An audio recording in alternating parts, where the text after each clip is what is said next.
누구나 어릴 적에 좋은 추억들이 있죠.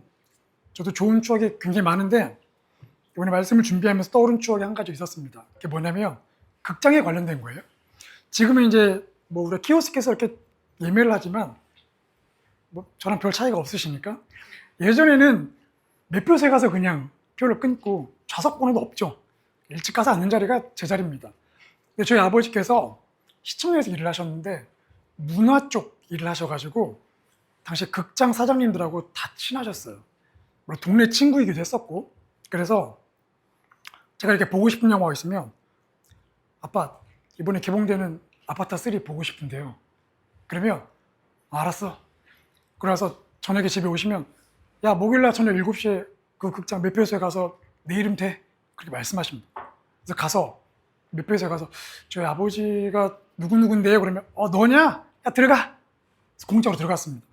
그렇게 하다 보니까 매번 보고 싶은 영화 있으면 아빠 이번에 이거 영화 보고 싶은데 그럼 또 어지없이 무슨 요일날 몇 시에 또 가. 이게 반복되다 보니까 제 안에 어떤 기대가 생기냐면 유명한 영화 개봉된다 그러면 제 머릿속에 자연스럽게 언제 몇 시에 영화를 보러 갈 것인가 이게 자연스럽게 떠오르게 되는 겁니다. 엄청난 아버지에 대한 신뢰고 믿음이죠. 한 번도 저버린 적이 없습니다.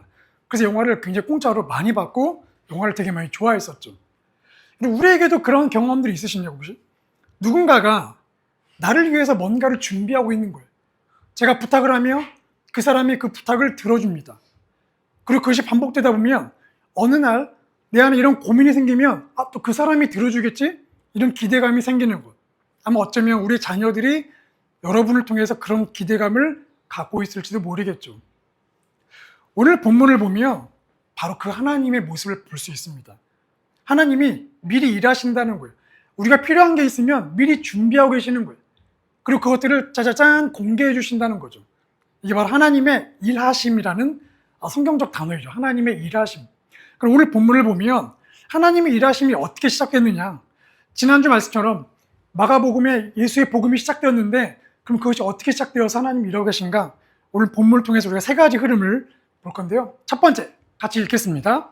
시작. 아멘. 우리 성경 구절 2절부터 4절 말씀을 같이 읽겠습니다. 시작. 선지자 이사야의 글에 보라 그가 내 길을 준비하리라.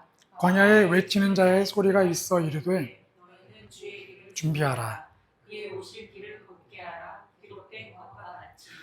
세례 요한이 광야에 이르러 죄사함을 받게 하는 회개의 세례를 전파하니. 오늘 본문을 보면 선지자 이사야의 글로 시작되었다고 합니다. 선지자 이사야의 글이라면 이사야가 예언했던 이사야서에 있는 내용이죠. 좀 더 정확히 말하려면 오늘 읽은 본문은 이사야 예언뿐만 아니고 세 개가 합해 있습니다.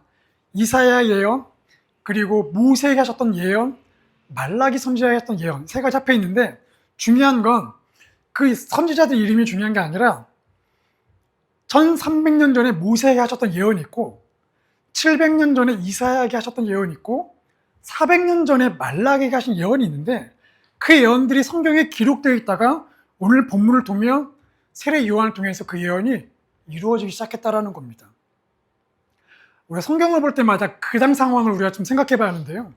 그 당시 이 마가복음이 기록되던 이스라엘 사람들은 그들 삶이 정말 절망이 극에 달했습니다. 특히 마가복음은 로마에 살던 그리스도인들에게 보내진 편지거든요. 로마에 살던 사람들은 로마의 압제 안에서 예수님을 믿는다는 이유로 박해를 받고 있었습니다. 너희 신만 진짜 신이야? 유일한 신이야? 온갖 핍박을 당하고 있었죠. 그러니까 그들 삶이 얼마나 피폐했겠습니까? 또 뭔가 영적으로 예배를 드려야 하는데 로마에 있던 사람들은 예배를 드릴 수가 없어요. 성전에서 예배를 드려야 하는데 성전으로 올 수 있는 상황이 아닌 겁니다. 이 편지를 읽던 사람들은 그런 극심한 고통과 박해와 핍박 속에 살고 있었습니다. 그러면 이 마가복음이 기록되던 그 당시 사람들은 또 어떤 생활이냐? 이 편지에 기록된 그 내용이 기록되었던 그 당시 사람들은 로마의 압제에서 삶이 피폐하고 종교 지도자들이 영적으로 타락했습니다. 몸도 피곤한데 영적으로 예배를 드릴 수가 없어요. 보통 그런 상황이면 선지자가 등장해서 야 하나님이 여러분을 사랑하십니다. 여러분 회개하십시오. 뭐 이런 메시지가 있어야 하는데 선지자가 등장하지 않는 거예요. 무려 400년 동안 선지자가 등장하지 않았습니다. 그러니까 구약 성경이 있긴 하지만 선지자가 등장하지 않고 어떤 하나님 메시지가 라이브로 들리지 않으니까 그들 안에 어떤 불안함이 있냐면 하나님 우리를 잊어버리셨나? 하나님이 드디어 우리를 잊어버리셨나? 야, 우리 이제 무시당하는 건가? 점점 그들의 마음에 하나님을 향한 기대가 사그라져 들고 체념했을지도 몰라요. 우리도 그런 경험이 있잖아. 우리가 뭔가를 기도합니다. 하나님 이거 이루어 주세요. 처음에는 그 기도가 응답될 것 같은 소망을 갖고 기도하죠. 하지만 시간이 흐를수록 그 기도가 응답되지 않습니다. 제가 이 상황만 되면 늘 떠오르는 사람이 한 명 있는데 군대 고참입니다. 제가 군대를 딱 갔는데 교회를 다닌다고 딱 당당하게 말을 했어요. 그때부터 한 고참이 저를 괴롭히기 시작하는데 자고 있으면 내무실 자고 있으면 복도에 다 머리가 복도 쪽이잖아요. 가다가 저를 이렇게 탁탁 깨웁니다. 새벽에. 그러면 캄캄한 새벽에 눈을 딱 떴는데 사람 얼굴을 이렇게 쳐다보고 있어요. 굉장히 깜짝 놀랍니다. 그때 이후로 누가 새벽에 저를 깨우면 막 화들짝 놀라는 트라우마가 있는데 그걸 깨워서 나오라고 해요. 화장실 데려가서 교회 다닌다고 계속 화장실에 기합을 주는 겁니다. 치약 뚜껑을 머리 밖에 하고 뭐 푸시업 시키고. 근데 이 생활이 1년 동안 지속이 되는 거예요. 제가 계속 기도하죠. 하나님 이거 어떻게 해야 합니까? 하나님 제발 저 좀 구원해 주십시오. 교회 다니는 게 뭐가 죄라고. 그러면 이거를 소대장에게 편지 써가지고 읽으면 되는데 그런 상황도 또 아니었어요. 왜냐하면 소대장에게 보내는 편지통을 누가 관리했냐면 이 고참이 관리했거든요. 이게 쓰면 바로 들통나죠. 이 기도를 무려 1년 동안 했습니다. 나아지지 않으니까 제가 나중에는 야 진짜 계급장 떼고 맞짱을 떠야 하나? 이런 생각까지 들 정도로. 여러분 이런 상황이 생기면 답답하잖아요. 하나님이 해결해 줄 것 같은데 전혀 해결해 주지 않는 이 상황들 체념하게 되죠. 나중에는 의심까지 듭니다. 정말 하나님이 계신가? 이런 영적인 침묵의 시간이 우리에게는 진짜 고통스러운 시간이고 때로는 신앙에 대한 회의가 들기도 하는 때가 누구나 다 한 번씩은 있다라는 거예요. 근데 여러분 생각해 보세요. 저희 아내가 오늘 저녁 메뉴가 카레예요라고 얘기했어요. 와 드디어 맛있는 카레를 먹는구나. 알겠어요. 그러고 있는데 그렇게 말을 했는데 하고 나서 부엌이 조용합니다. 뭐야? 카레 만든다고 했더니 이렇게 조용하지? 취소됐나? 나와보니까 뭐 하고 있냐면 유튜브를 보고 있는 거예요. 뭐해? 어떤 카레가 제일 맛있는지 레시피를 찾고 있는 겁니다. 여러분 카레를 만들어야 되겠다고 말을 한 다음에 부엌이 조용한다고 해서 요리가 취소된 게 아니라는 거예요. 조용히 유튜브를 통해서 레시피를 찾는 그 과정도 요리를 준비하는 과정이라는 거죠. 자, 그리고 드디어 갑자기 이제 부엌에서 소란스럽습니다. 음식 꺼내고 탕탕탕탕 소리가 막 나요. 그리고 그릇 소리가 납니다. 아, 드디어 만들기 시작했구나. 그리고 냄새가 슬슬 나기 시작해요. 근데 갑자기 어느 순간 가스불 꺼진 소리가 들렸습니다. 이게 또 무슨 소리지? 왜 또 조용하지? 나와보니까 아내가 가만히 식탁에 앉아있는 거예요. 뭐해? 요리 안 해? 요리하고 있는데?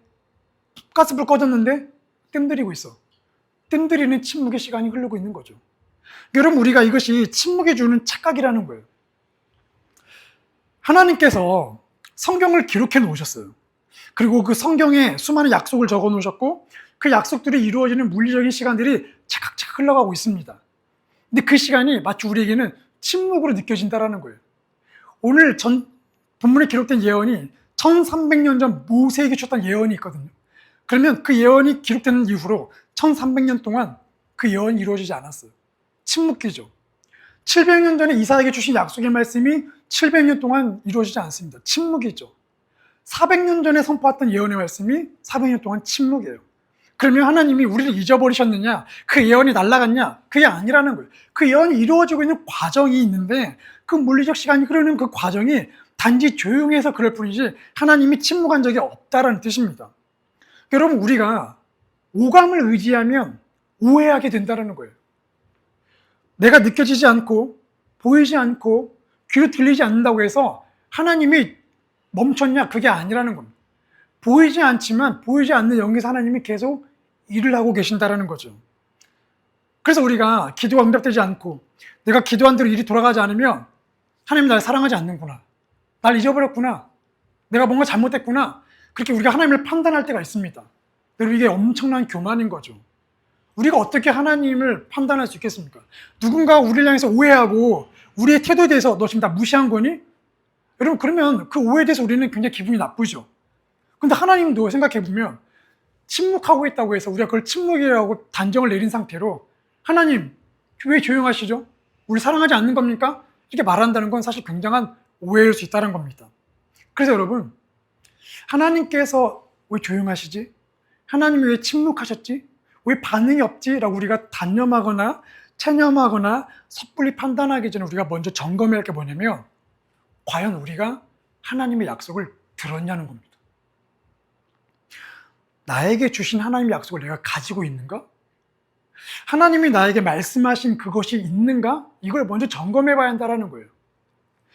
나를 향해서, 우리의 가정을 향해서, 우리가 일하고 있는 일터를 향해서, 우리가 준비한 어떤 진로를 향해서 하나님이 말씀하신 게 있냐는 거죠. 그냥 내가 막연하게 하나님이 나에게 뭔가 주시겠지가 아니고 하나님은 말씀하시기 때문에 말씀한 게 내 안에 있냐는 겁니다. 만약에 우리가 하나님 나에게 주신 약속의 말씀이 있고 어떤 성경 구절이 있다면 우리가 그 구절을 통해서 해야 할 건 뭐냐면, 하나님이 우리를 잃어버린 게 아니라 그 말씀이 이루어지고 있는 과정 중에 있구나.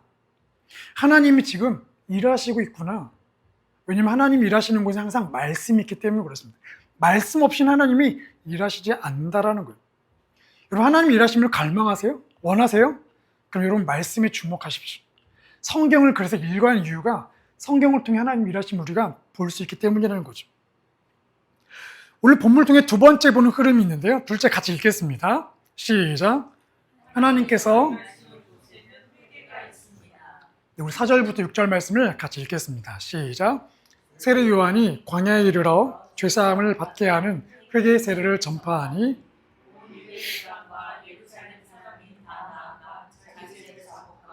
요단강에서 그에게 세례를 받더라. 요한은 낙타털 옷을 입고 허리에 가죽띠를 띠고 메뚜기와 석청을 먹더라. 오늘 본문을 보면 세례 요한이 드디어 그 성경 예언이 이루어져서 세례 요한이 딱 등장했습니다. 자, 세례 요한이 광야에 나타나서 외치기를 회개하고 세례를 받고 죄사함을 받으라 외쳤습니다. 이 말 한마디가 그 사회에 엄청난 파장을 일으켰어요.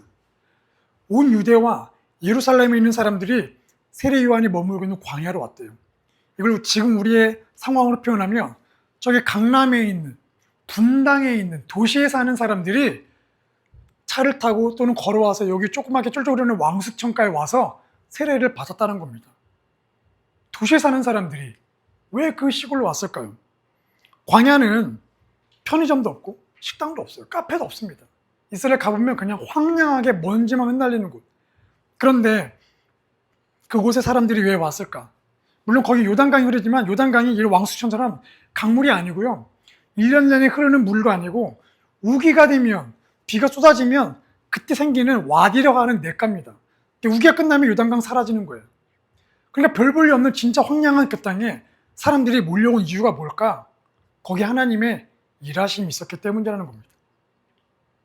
오늘 세례 요한이 말한 회개라는 그 단어가 이 성경에 기록된 원어 그리스어로 보면 메타노이아라는 뜻이거든요. 이걸 쪼개보면 메타, 다르게라는 뜻이고요. 노이아는 생각하다입니다. 다르게 생각하다라는 거예요. 이것이 성경에서 어떻게 적용되냐면 하나님과 나와의 관계에 대해서 다르게 생각한다라는 거예요. 내가 하나님을 등지고 그동안 살아왔는데 어느 순간 내가 그것을 깨닫고 하나님을 등지고 살아가던 나의 삶을 다르게 생각하고 하나님과 등진 나의 관계를 다르게 생각해서 하나님께로 방향을 전환하는 것, 이게 바로 회개라는 단어입니다. 이 말씀이 이사야 55장 7절 말씀에 기록되어 있는데요. 같이 읽겠습니다. 시작. 악인은 그의 길을, 불의한 자는 그의 생각을 버리고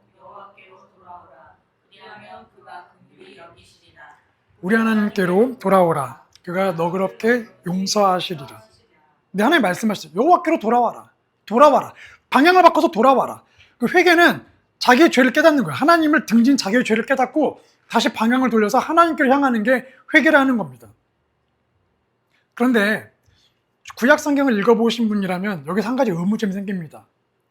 여러분, 죄를 사하는 건 레위기 율법에 어떤 방법을 하나님 주셨냐면 속죄제라는 제사예요. 성경 통독하시는 분들은 이번 주에 읽게 될 텐데 레위기 보면 죄를 지었을 때 그 죄를 없애려면 속죄제라는 제사를 드려야 돼요. 죄를 지은 사람이 가축을, 양과 염소를 데리고 오면 양과 염소를 데려와서 본인이 손을 그 머리에 올리고 자신의 지은 죄를 이 가축에게 옮겨요. 그리고 본인이 그 양과 염소를 죽입니다. 피를 줄줄 흘려서 피를 다 받아요. 그러면 제사장이 와서 그 양을, 염소를 데려가서 번제물로 태워요. 이게 속죄제입니다. 그러면 당시에 죄를 해결하기 위해서 예루살렘 성전으로 가는 게 맞거든요. 근데 그 사람들이 왜 성전으로 안 가고 세례 요한에게 왔을까? 이 회개 세례는 구약 율법에 나오지 않거든요. 근데 왜 왔을까? 분명히 그들은 성전에 가서 속죄제를 이 제사를 드렸을 거예요. 하나님 내 죄를 용서해 주십시오. 양 한 마리 죽이고 제사를 지냈을 거란 말이죠. 하지만 여러분도 회개를 기도를 해본 적 있겠지만 여러분 죄를 짓고 기도한 다음에 마음이 막 바로 기쁜가요? 찝찝하죠. 뭔가 더 해야 할 것 같고 뭔가 착한 일을 해야 할 것 같고 그런 찝찝함이 남지 않습니까?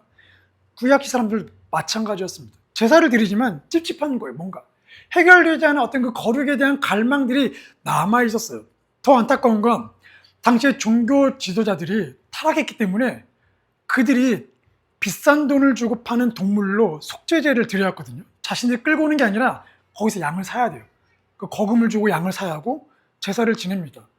그러니까 종교 지도자들을 믿을 수가 없는 거예요.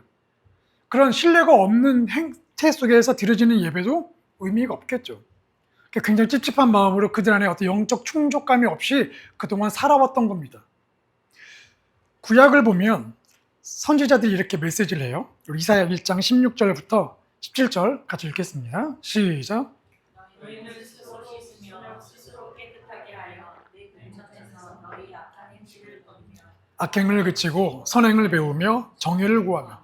이사야 선지자가 말합니다. 너희는 스스로 씻어라. 스스로 깨끗하게 해라. 가서 속죄제를 드리라는 얘기 안 하고요. 스스로 씻어라. 깨끗하게 해라. 계속 선지자들이 말하는 게 그거예요. 너희들 제사 지내는 거 습관적이지. 종교 생활이잖아. 그거 다 필요 없어. 너희들 마음으로 스스로 씻어야지. 회개해야지. 이것을 계속 강조했던 거예요. 그 이스라엘 백성들 안에 그 찝찝함을 해결하지 못하고 있는 와중에 갑자기 요한이 등장했고 회개하는 세례를 받으러 가니까 그 안에 그들이 끌려갔던 겁니다. 거기서 뭔가 충족할 수 있겠구나. 그리고 가보니까 요한이 정말 세례를 주고 회개하게 하고 죄사함을 받으라는 명쾌한 메시지에 그들의 마음이 시원해지는 거예요. 구약에서 물로 씻는 이 행위는 이방인들이 유대 공동체로 들어올 때 행하던 겁니다. 어떤 부정한 것을 씻을 때에 물로 씻는 건데 요한이 이거를 이미 유대인 공동체에 있는 유대인들에게 말하고 있는 거예요. 너네 하나님의 자손이라고? 어림없는 소리 하지 마. 너네와 다시 씻어. 다시 시작해야 돼. 그들 안에 있는 영적 갈망, 충족되지 않았던 것을 세례 요한이 건드려준 겁니다. 그래서 그들이 회개를 하기 위해서 하나님 일하시는 그곳에 몰려왔던 겁니다. 여러분, 하나님 일하시는 곳에는 늘 방향 전환이 있어요. 아브라함을 생각해 보면 하나님이 아브라함을 갈 때 우리에서 불러내잖아요. 근데 왜 불러냈을까요? 하나님 백성 삼겠다는 거잖아요. 여러분 생각해 보세요. 거기는 우상이 가득한 땅이거든요. 그러면 불러내지 말고 거기서 아브라함을 변화시키고 아브라함이 하나님을 만나면 그 아브라함이 가족들 친지들에게 전도하면 되잖아요. 그러면 그 우상의 땅이 변하잖아요. 그게 더 멋있는 거 아니에요? 근데 왜 굳이 나오라고 하셨을까? 하나님은 그 땅에서 일하실 계획이 없는 거예요. 하나님은 어디서 일할 거냐? 가나안이라는 땅에서 일하실 거예요. 그래서 아브라함을 오라고 한 거예요. 나는 거기에 관심 없고 이 땅에서 일할 건데 너 나와. 그래서 아브라함이 하나님 말씀 듣고 방향을 전환해서 고향에서 가나안 땅으로 온 겁니다. 성경으로 표현하면 아브라함이 회개한 거예요. 방향을 바꿔서 하나님 말씀하신 곳으로 갔다는 겁니다. 여러분, 하나님 일하시는 곳에서는 회개가 없을 수가 없습니다. 하나님이 등장하시면 빛이 비추어지면 우리 안에는 수많은 어두움, 얼룩들이 다 드러나는 것처럼 하나님 나타나시면 우리 안에 죄가 드러나요. 그래서 회개를 안 할 수밖에 없는 겁니다. 내가 사람을 비난하고 욕했던 것, 심지어 마음속으로 사람을 미워했던 것도 다 드러나게 돼요. 돈과 권력과 명예를 쫓아갔던 거 다 드러날 수밖에 없습니다. 그래서 회개를 안 할 수밖에 없죠. 어떻게 하나님 앞에서 회개를 안 하고 버틸 수 있는 사람은 단 한 명도 없습니다. 회개를 안 할 수가 없는 거예요. 여러분, 하나님의 일하심을 갈망하세요? 그럼 우리가 회개해야 돼요. 내가 지었던 죄들, 내가 돌이켰던 것들을, 하나님을 떠났던 것들, 하나님 오해했던 것들이 있다면 그거 회개해야 합니다. 그 회개하는 그 순간 하나님이 일하신다라는 거예요. 지금 물리적인 방향을 전환해서 따뜻한 이불을 박차내고 지금 이곳에 오셔서 예배를 드리고 있죠. 이미 물리적인 방향 전환하신 겁니다. 하지만 더 나아가서 영적으로 방향 전환하셔야 돼요. 하나님 앞에서 내가 무엇을 회개할 것인가? 내가 어떤 삶을 살아왔나? 돌이켜보면서 하나님이 기뻐하시지 않았던 삶, 반응, 태도들을 회개할 때 하나님이 또 일하신다는 겁니다. 마지막 세 번째 같이 읽겠습니다. 시작. 이제 예수님을 통해 하나님께서 일하십니다. 우리 7절, 8절 읽겠습니다. 시작. 그가 전파하여 이르되 나보다 불교도 감당하지 못하겠노라. 나는 너희에게 물로 세례를 베풀었거니와 그는 너희에게 성령으로 세례를 베푸시리라. 네. 세례 요한이 이제 회개하고 물 세례 받고 올라오는 사람들에게 자 됐습니다라고 말하지 않습니다. 또 뭐라고 하냐면 자 이제 여러분 주목 집중하세요. 또 한 가지 남은 게 있는데요. 이게 더 중요합니다. 지금 여러분이 회개하고 세례 받은 거는 이 큰 일을 위한 준비 과정일 뿐이에요. 그게 뭐냐면 바로 여러분 내 뒤에 오시는 예수님을 만나는 거예요. 내 뒤에 오시는 예수님이 얼마나 대단한 분이냐면 저는 그분의 신발끈을 풀 자격도 없습니다라고 얘기합니다. 이게 어떤 뜻이냐면 당시 종들 중에도 급이 있잖아요. 가장 비천한 종이 주인이 밖에다 들어오면 이스라엘은 광야 문화니까 샌들 신고 다니니까 온갖 흙먼지가 발이 끼잖아요. 가장 레벨이 낮은 종이 물을 떠가서 주인의 신발끈을 풉니다. 그리고 발을 씻겨드리는 거예요. 이게 가장 레벨이 낮은 종이 하는 건데 세례 요한은 예수님 앞에서 그 정도 레벨도 안 된다라는 겁니다. 지금 세례 요한이 굉장히 유명한 사람인데 그럼 예수님은 얼마나 유명하냐는 거예요. 얼마나 더 대단한 분이냐는 거죠. 그렇게 세례 요한이 자신을 바라보는 사람들 시선을 예수님께로 돌리고 이렇게 소개해요. 여러분은 저를 통해 물세례 받았지만 예수님은 성령 세례 주십니다. 성령 세례가 뭐냐? 여러분 지금 물세례 받았죠? 행동을 변화했죠? 하지만 또 가다 죄 똑같이 지을걸요? 또 분명히 죄 짓습니다. 하지만 성령 세례는 우리를 영적으로 변화시키는 세례인데 그 세례가 뭐냐? 에스겔서 36장 25절 26절 같이 읽겠습니다. 시작. 너희로 정결하게 하되 곧 너희 모든 더러운 곳에서와 모든 우상 숭배에서 너희를 정결하게 할 것이며 또 새 영을 너희 속에 두고 새 마음을 너희에게 주되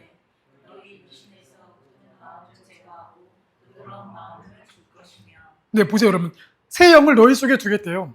성령님이 우리 속에 오셔서 우리의 마음 가운데 거하신대요. 그래서 뭐 하냐면 죄로 인해서 단단하게 굳어버린 마음을 뜯어내시고 부드러운 마음을 주신대요. 하나님 말씀하시면 반응할 수 있는 말랑말랑한 마음을 주시겠대요. 이건 누가 하는 거냐면 우리가 회개한다고 되는 게 아니라 성령님이 우리 안에 오셔야만 되는데 그 성령 세례를 누가 주신다고요? 예수님이 주신대요. 그래서 기대하라는 거예요. 지금 물로 받는 회개 세례는 한계가 있다. 근데 예수님을 여러분 꼭 만나야 한다. 그럼 여러분 삶이 그렇게 변화된다라는 거예요. 실제 예수님이 오시고 변화가 일어났죠. 예수님이 가시는 곳마다 하나님이 일하셨거든요. 예수님이 말씀하실 때마다 하나님이 일하셨는데 어떤 일이 일어났냐? 우리가 마가복음 계속 보겠지만 예수님 말씀하시면 병이 나았습니다. 예수님 말씀하시면 죽은 사람이 또 살아났죠. 예수님 말씀하시면 귀신이 떠났는데 심지어 3,000마리의 귀신 3,000명인지 3,000마리인지 모르겠지만 3,000마리의 귀신이 한 번에 떠나갔습니다.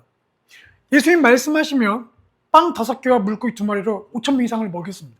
삶의 문제, 재정의 문제가 해결됐다라는 거예요. 또 예수님 말씀하시니까 폭풍과 풍랑이 잠잠해졌어요. 더 중요한 거 예수님 말씀하시니까 사람들이 회개하고 돌아옵니다.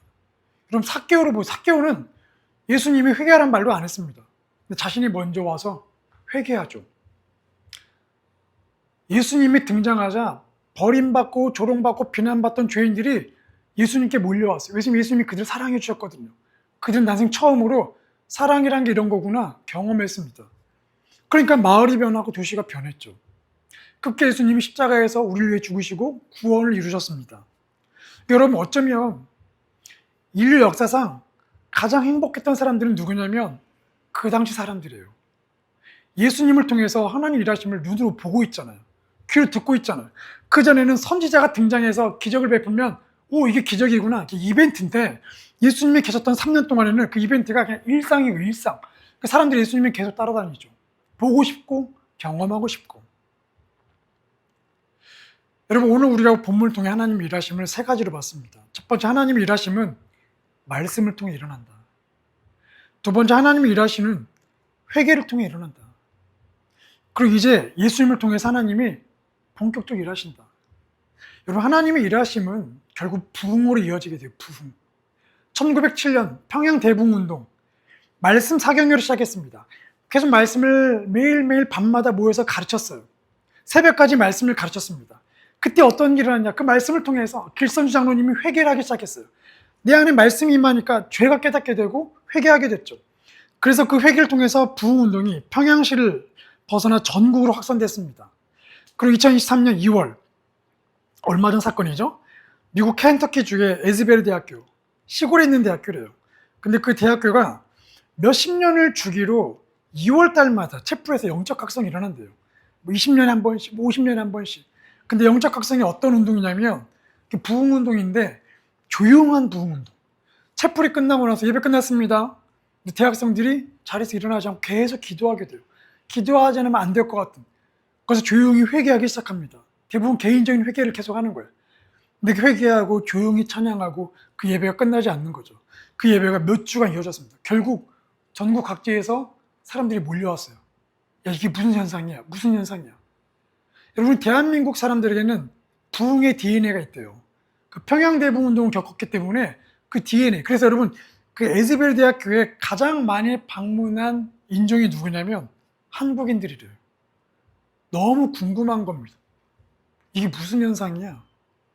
여러분, 이 부흥은 말씀을 통해서 결국 회개가 일어나게 되고 회개를 통해 부흥이 일어나면서 이게 삶의 변화로 이어진다는 거예요. 왜요? 예수님과 동행하기 때문에. 예수님과 동행하니까 그 부흥이 삶의 변화가 계속 나타난 겁니다. 여러분, 우리를 돌이켜보면 우리 예수 믿고 구원받았습니다. 성령 세례 받으셨죠? 성령님 우리 안에 거하시죠? 그래서 우리가 말씀을 읽으면서 하나님 일하심을 경험하고 회개하면서 하나님 일하심을 경험하게 됩니다. 죄를 지으면 회개를 안 할 수가 없거든요. 또 힘들고 마음이 어려울 때에 우리가 예수 이름으로 기도하잖아요. 그게 하나님의 일하심입니다. 또 우리 안에 성격이나 우리의 말투나 감정, 생각들이 전부 예수님을 닮아가잖아요. 이거 하나님의 일하심입니다. 내가 노력해서 되는 게 아니거든요.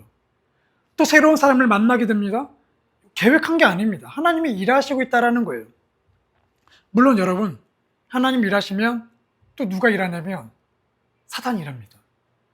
예수님이 오셔서 하나님 일하심을 보여주니까 사단이 결국 종교 지도자들을 이용해서 예수님을 비난하고 비방했고 결국 가룟유다를 통해서 예수님을 팔아넘기고 결국 말씀하시는 예수님, 사람들을 회개하게 하시는 하나님을 없앴죠.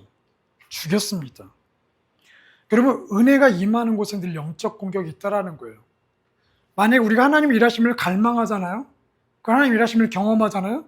그럼 사단이 똑같이 일합니다. 그리고 하나님 일하심을 끊어내기 위해서 우리 연약한 부분을 분명히 건들고 공격합니다. 섭섭해지고 낙심하게 되고 절망하게 되는 거예요. 그러면 어떤 현상이 생기느냐? 아까 말한 하나님이 일하시는 세 가지가 멈추게 돼요. 첫 번째, 성경을 읽지 않게 됩니다. 말씀을 중단하게 돼요. 두 번째, 그러니까 내 안에 회개가 없어지기 시작해요. 마음이 또 단단해지기 시작하는 거죠. 그래서 마지막 세 번째, 예수님하고 동행하지 않습니다. 예수님에게 관심이 점점 사라져요. 그러면서 하나님 일하심보다 뭐에 관심이 많냐면 나의 일하심에 관심이 많아요. 내가 일하고 내가 행하고 내가 만들어내는 거에 관심이 많아집니다.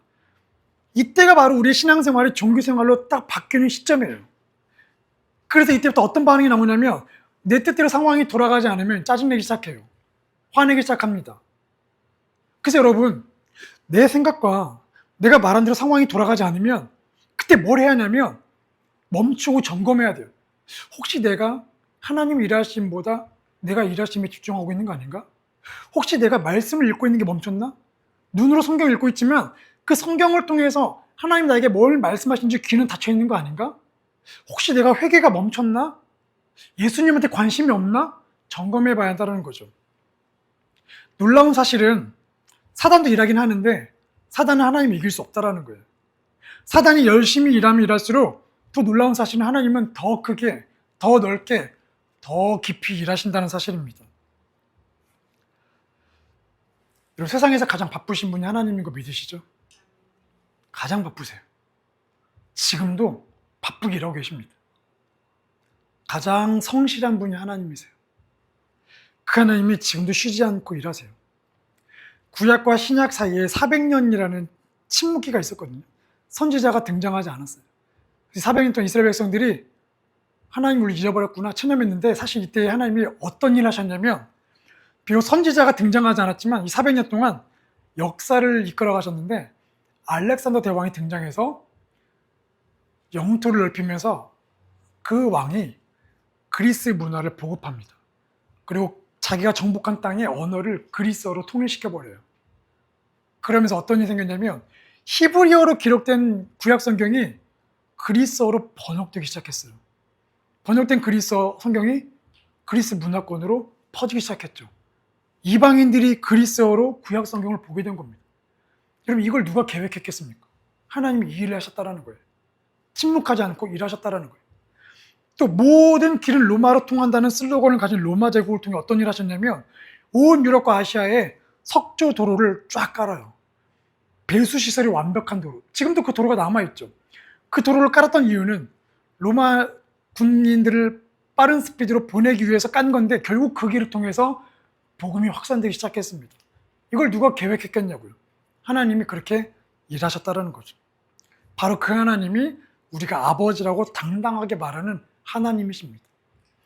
여러분, 내 삶이 어긋나 보여도, 또는 고통받는 것 같고 풀리지 않는 것 같아도 하나님이 우리 밑에서 일하고 있다는 걸 믿으십시오. 하나님은 침묵하지 않습니다. 일하실 뿐입니다. 내가 원하는 대로 하나님께서 일하시기를 구하지 마시고, 하나님께서 일하시는 대로 내가 어떻게 따라갈 것이냐, 하나님께서 일하시는 곳에 내가 어떻게 머물 것인가를 구하세요. 매일 우리가 성경을 읽고 있잖아요. 그냥 이걸 분량을 끝내는 게 아니라, 여러분, 그 시간은 온 우주를 통치하는 하나님과 1대1로 앉아있는 시간이에요. 엄청난 자리입니다. 그래서 하나님께서 나에게 무엇을 말씀하신지를 귀를 기울이면서 성경을 읽으십시오. 그 시간을 통해서 이제는 여러분이 어떻게 변화될 것이냐면, 아마 여러분의 성품을 통해서, 여러분이 다니는 길을 통해서, 여러분이 하시는 일을 통해서 어쩌면 하나님의 일하심을 다른 사람들이 보게 될 겁니다. 너 인생이 왜 이렇게 바뀌었니? 너 요즘 무슨 일 생겼니? 하나님의 일하심이 그들 안에 호기심으로 발동될 겁니다. 왜냐하면 하나님은 늘 그렇게 일해오셨기 때문입니다. 오늘 본문을 통해서 꼭 기억하십시오. 하나님이 일하십니다. 하지만 하나님 일하시는 곳에는 말씀이 있고, 하나님 일하시는 곳에는 회개가 있고, 예수님을 통해서 하나님 일하심이 확산됐다는 사실이에요. 이번 일주일간에도 여러분 말씀 읽으면서 회개하시고, 무엇보다 예수님과 동행하면서 하나님 일하시는 곳에 여러분이 머물고 경험하기를 축복합니다.